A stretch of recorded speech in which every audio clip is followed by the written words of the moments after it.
Hello guys, and welcome back to our third episode of Update 3's Let's Play in Satisfactory. Now, in our last episode we covered a renovation to our power plant, the first steps to starting our steel foundry, as well as some technological unlocks, and with it came a few unexpected deaths. But today we're hoping to complete the construction of our second space elevator parts, with the smart cabling, as well as looking at developing the articulated frames, as well as unlocking some new decorational items with the coupon shop. And with any luck, we'll have enough coupons to unlock enough items to give our factory a nice little makeover in our next episode, and allow us to start looking at how to make our factory stand out and look beautiful.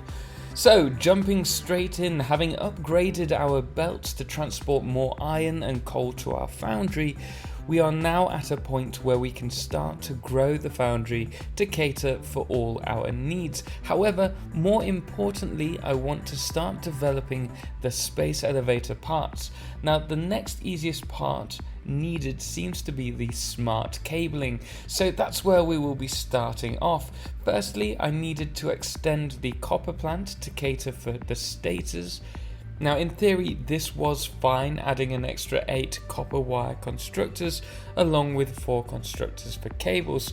However, the first issue was the lack of copper ore reaching the actual factory, which meant some handcrafting of encased beams and modular frames for us to build the Mark II miners, and a power shard as well to overclock the system, along with another miner, all feeding onto our new Mark III conveyor bus, which coincidentally will be neatened up as soon as possible, as it is a total mess.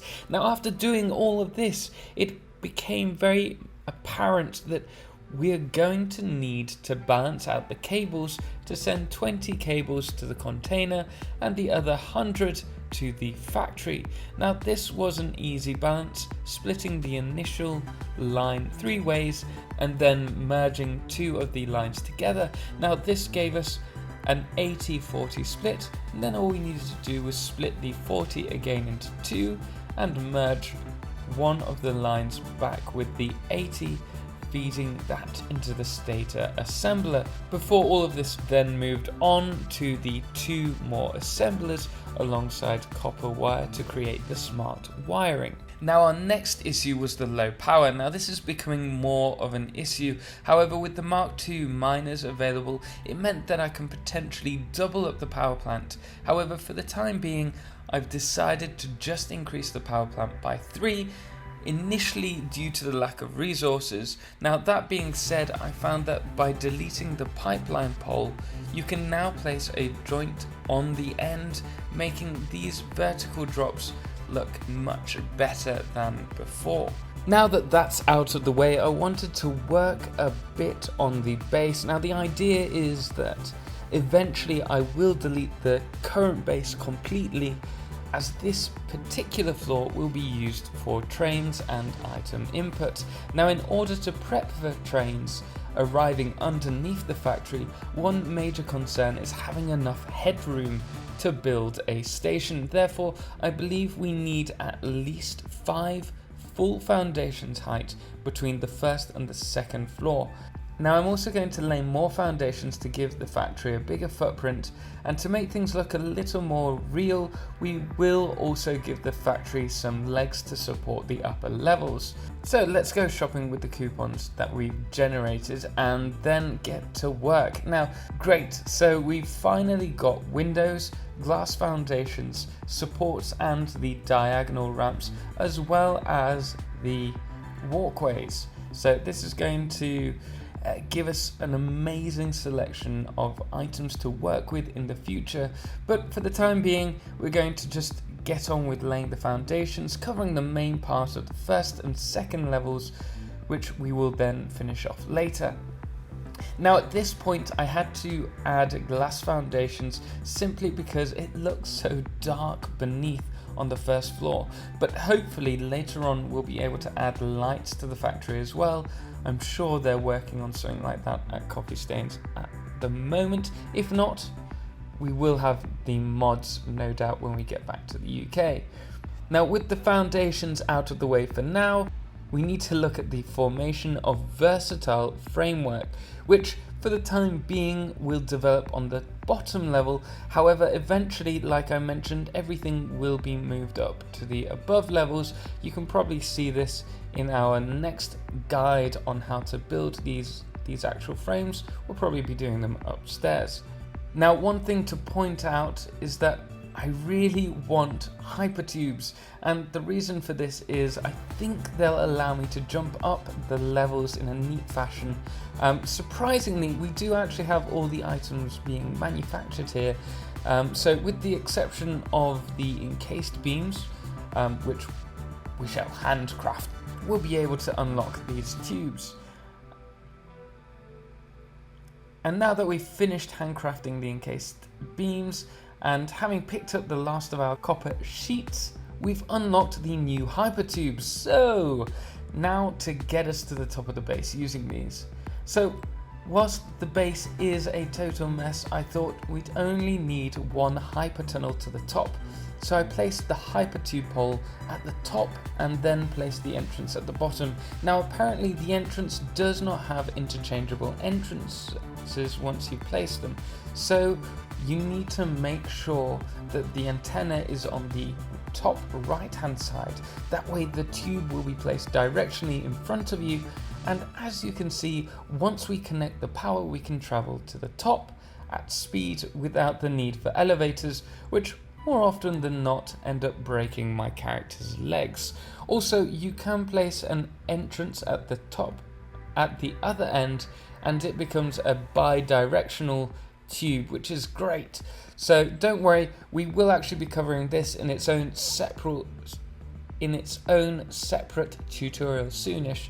But moving on, our next point of interest is the modular frames. Now, although we should create an encased beam plant as well, actually maybe we'll do that in the next episode. But the versatile frames don't look to be that difficult after all, so we already have a surplus of reinforced frames being produced, and the same for iron rods. So to save me some hard work, we'll use them to create modular frames, then connect the modular frames to a steel beam constructor to create the versatile frames. But don't worry, we will actually create a layout for versatile frames framework in a separate tutorial just for you guys. Now, at this point, all seems to be going well up until we hit a power spike. Now we have two options here: either turn off the item crusher and add more power plants. Now, seeing as I want to finish the versatile framework in this episode to unlock the next space elevator tier in the beginning of the next episode, I think we'll chicken out and just turn off the item crusher, and we'll extend and make pretty the power plant in the next episode. Great. So I think we'll quickly add some compost to the generators as well to keep them running, as I assume they've run out of coal over at the coal power plant, or maybe it's water, and until they run the power plants, the generators, for a while, we're going to be stuck in this position of it going on and off. Right, so fingers crossed that'll hold for the time being, and wow, it is close. Let's just wait for the coal power plants to fully kick in. There we go, let's get back to work.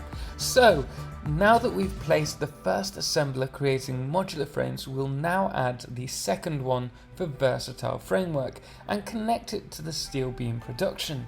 And it actually looks like we're going to have a perfect, snug fit without actually trying to move everything and move it all into place. It's almost as if it was part of my master plan. But anyway, We're going to load 100 beams into this to start the process, and I can only hope that our dwindling power lasts enough for us to extend our power plants.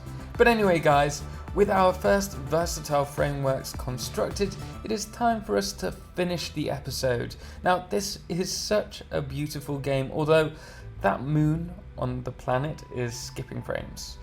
It just reminds me of how much I can't wait to return to the UK and play this on my actual PC, although no doubt before long that'll be kicking the bucket too. Well, anyway guys, thanks for watching our third Let's Play episode. Now if you are enjoying the series, let me know below by writing a comment and hitting the thumbs up icon. And if you're enjoying these videos and haven't yet subscribed, why not click that button to keep up to date with all our future gameplay and tutorial content. Anyway guys, thanks again to the awesome community we have here. You guys are amazing. And as always, ciao for now.